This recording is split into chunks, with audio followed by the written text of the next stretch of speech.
Jayron, when you got here, did you always envision that you'd be at this point?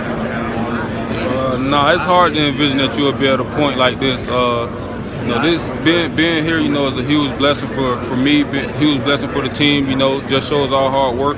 But I mean, it's hard to know you'll be at this point. I mean, you always dream of being at this point. You do the things that you have to do to get to this point, and when it happens, it's still such a surreal moment.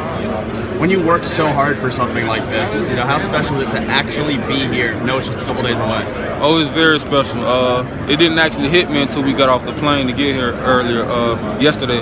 That's when it finally hit me. But I mean, it's just, like I said, it's just a huge blessing. God has His hands on this team, and I couldn't be more happy. What made you originally decide to come to Clemson out of South Florida?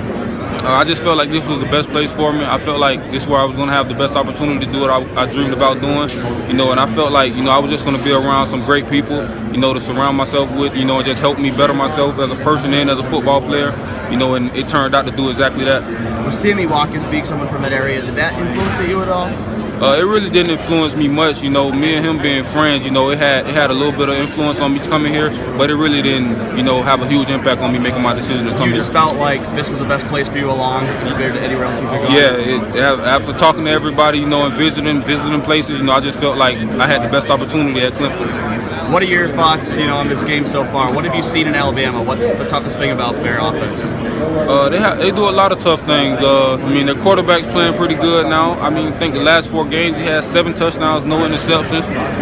They can run the ball obviously with Derrick Henry, and then they have a freshman receiver, who can stretch the field. So right now their offense is clicking on all cylinders. They can do everything pretty good. We just have to go out there and do our job. I know you're always confident in your team. What would it mean to win a national title? It'll be huge for me. It'll be huge for this team, and it'll be huge for the program altogether. Just getting to this point, and doing what everybody in the nation wants to do. You can't have a better feeling than that. And that's what we're going to try to do and try to accomplish on Monday.